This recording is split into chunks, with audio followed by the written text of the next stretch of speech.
السلام علیکم معزز ناظرین، ریئلٹی ٹائم لائن میں خوش آمدید۔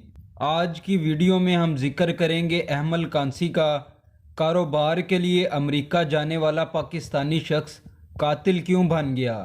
25 جنوری سن 1993 کو احمل کانسی نے امریکہ میں CIA بلڈنگ کے سامنے فائرنگ کر کے 2 CIA اہلکاروں کو ہلاک اور 3 کو زخمی کر دیا تھا۔ امریکی ریاست ورجینیا کے علاقے رگوئی میں سینٹرل انٹیلیجنس ایجنسی یعنی CIA مرکزی داخلی گیٹ کے سامنے ٹریفک سگنل پر ریڈ لائٹ کے دوران گاڑیاں رکی ہوئی تھیں اور ان گاڑیوں میں زیادہ تر لوگ اکیلے تھے۔ صرف ایک گاڑی میں ایک شادی شدہ جوڑا موجود تھا۔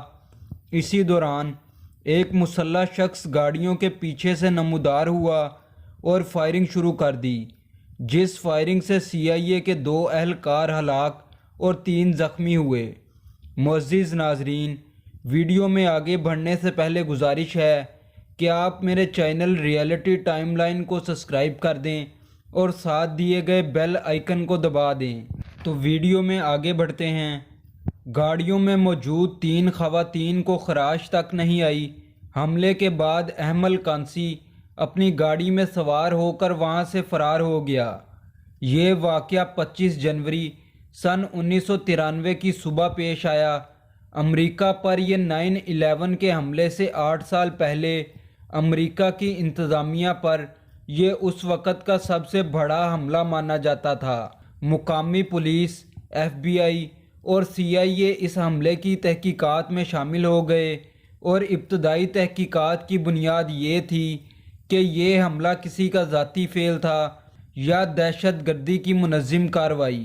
تحقیقاتی اداروں کو جائے وقوع سے 10 گولیوں کے خول اور ایک مس فائر گولی ملی، جس سے یہ نتیجہ نکالا گیا کہ حملہ آور کی بندوق جام ہو چکی تھی۔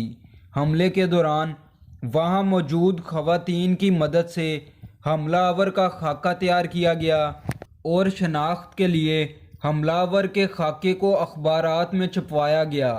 عام شہریوں سے معلومات کے حصول کے لیے ایک فون لائن وقف کر دی گئی۔ جائے وقوع سے ملنے والے گولیوں کے خول سے یہ معلوم ہوا کہ حملے کے دوران AK-47 یعنی کلیشن کوپ استعمال کی گئی تھی۔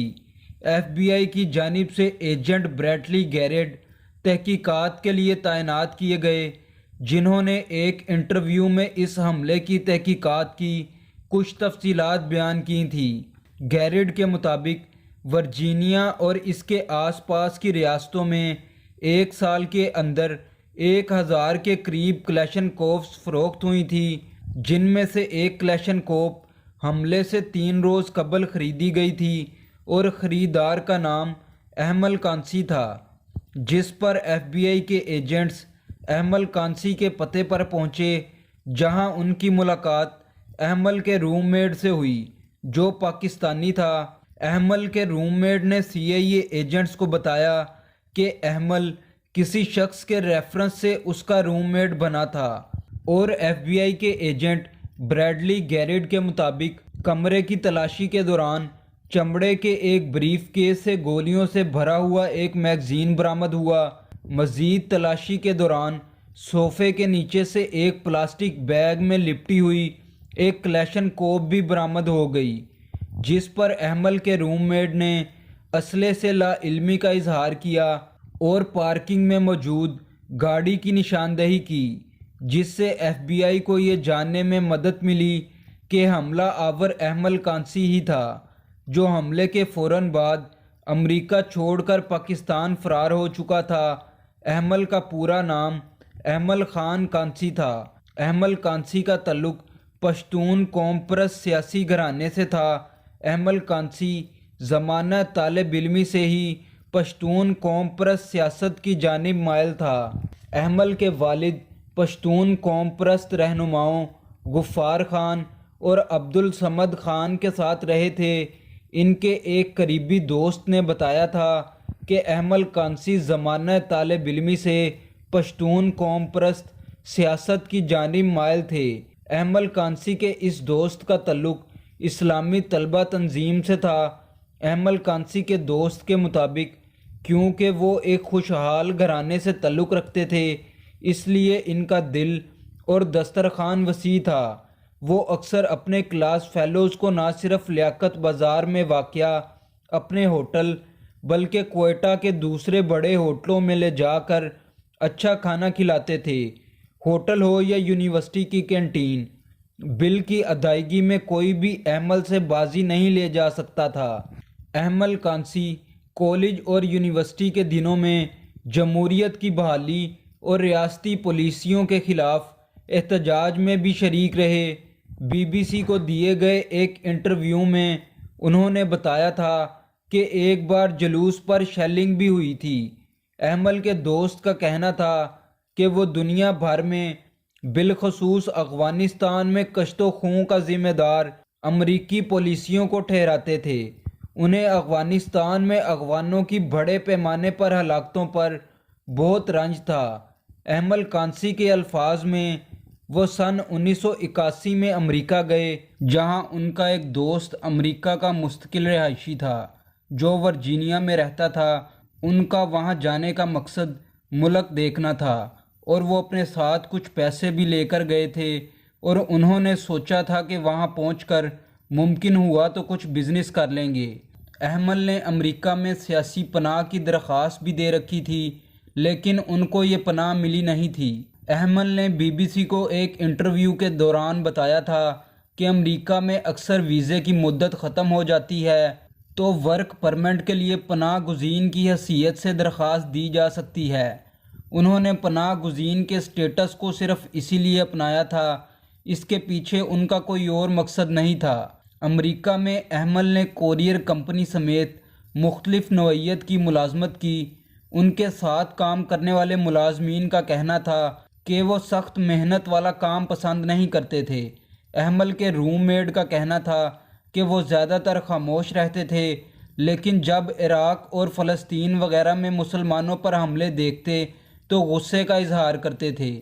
سی آئی اے ہیڈ کوارٹر پر حملے کے اگلے روز احمل پاکستان کے لیے روانہ ہو گئے۔ اس واقعے کی تحقیقات کرنے والے ایجنٹ بریڈلی گیرٹ، انہوں نے احمل کانسی کے خاندان سے ملاقات کی۔ احمل کے خاندان نے انہیں بتایا کہ جنوری میں ان کی احمل سے ملاقات ہوئی تھی اور انہیں اس واقعے کے بارے میں سی این این سے معلوم ہوا تھا۔ بعد میں ہونے والی تحقیقات کے مطابق احمل پاکستان سے افغانستان چلے گئے، جہاں کچھ علاقوں میں ان دنوں طالبان کی حکومت تھی۔ تحقیقات کے دوران انہوں نے اعتراف کیا کہ انہیں طالبان نے پناہ دی تھی اور وہ زیادہ تر قندھار میں رہے۔ امریکی حکومت نے احمل کانسی کی گرفتاری پر $20 لاکھ کا انعام مقرر کیا تھا۔ ایف بی آئی ایجنٹ بریڈلی گیرٹ کے مطابق ملزم کسی اور ملک کا شہری ہو تو معاملہ کٹھن ہو جاتا ہے۔ ایجنٹ بریڈلی گیرٹ نے اپنے ایک انٹرویو میں بتایا کہ کوئٹہ میں ایک مقامی کلرک نے کراچی میں امریکی سفارتکار کے ساتھ رابطہ کیا اور بتایا کہ انہیں معلوم ہے کہ امریکہ کو احمل کی تلاش ہے۔ اس نے کہا کہ اسے معلوم ہے کہ احمل کہاں ہے، وہ اس کو ایک مخصوص مقام تک لا سکتا ہے، مگر اس کے لیے رقم درکار ہوگی۔ امریکی ایجنٹ گیرٹ کے مطابق جلد ہی وہ افغان قبائلی سربراہوں سے رابطے میں آ گئے۔ تصدیق کے لیے امریکی ایجنٹ گیرٹ کو احمل کی تازہ ترین تصاویر فراہم کی گئیں اور اس کے ساتھ شیشے کا ایک گلاس امریکی حکام کو دیا گیا جس پر احمل کے فنگر پرنٹس تھے۔ اس گلاس کو امریکہ بھجوایا گیا، جہاں پر یہ تصدیق ہو گئی کہ یہ نشانات احمل کے ہی ہیں۔ سی آئی اے اسٹیشن چیف، ریجنل سیکیورٹی افسر، اسٹیٹ ڈپارٹمنٹ اور ایف بی آئی نے پاکستان کی حکومت کے ساتھ بات چیت شروع کر دی۔ ان دنوں پاکستان میں نواز شریف کی حکومت تھی۔ مخبروں سے مل کر یہ طے پایا کہ وہ احمل کو ایک مخصوص جگہ پر لائیں گے۔ یہ جگہ ڈیرہ غازی خان کا ایک ہوٹل تھا۔ احمل کانسی نے بی بی سی کو دیے گئے انٹرویو میں بتایا کہ ان کے کچھ ساتھیوں نے انہیں کہا تھا ڈیرہ غازی خان جانا ہے، وہاں پر ان کی بزنس ڈیل ہے، وہ کوئی سامان وغیرہ خریدنا چاہتے تھے، جبکہ رقم کی ادائیگی افغانستان میں ہونا تھی۔ احمل کو کہا گیا کہ آپ پڑھے لکھے ہیں، اردو بھی جانتے ہیں۔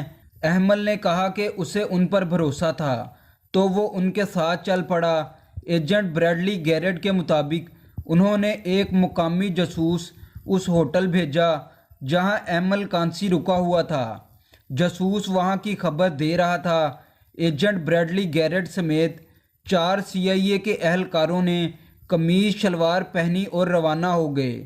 جاسوس نے بتایا کہ وہ تیسری منزل کے کمرہ نمبر 317 میں ہے۔ جاسوس نے ساتھ یہ بھی بتایا کہ مرکزی دروازہ کھلا رہتا ہے اور وہاں گارڈ بھی موجود نہیں ہے۔ ایجنٹ بریڈلی گیرٹ کے مطابق ان کا خیال تھا کہ صبح 4 بجے کے قریب لوگ کم ہوں گے، مگر ان کا یہ اندازہ غلط ثابت ہوا کیونکہ یہ گرم علاقہ تھا اور لوگ صبح سویرے ہی کام شروع کر دیتے تھے۔ اس دوران سڑکوں پر بہت زیادہ لوگ موجود تھے۔ قمیض شلواروں میں ملبوس امریکی ان کی نظروں میں آ گئے۔ جب وہ ہوٹل کے داخلی دروازے پر پہنچے تو وہ اندر سے بند تھا۔ انہوں نے دروازے پر دستک دی تو ایک گارڈ آیا۔ انہوں نے اس پر قابو پا لیا اور اوپر کی منزل کی طرف روانہ ہوئے۔ مطلوبہ دروازہ بجایا اور بتایا کہ نماز کا وقت ہو گیا ہے۔ 1-2 بار دستک کے بعد دروازہ کھل گیا اور وہ اندر داخل ہو گئے۔ وہاں موجود شخص کو چت کر دیا۔ اس شخص نے کچھ مزاحمت کی اور اسے کچھ خراشیں آئیں۔ اس کے دونوں ہاتھ ہتھکڑیوں سے باندھ دیے گئے اور منہ میں کپڑا ٹھونس دیا گیا۔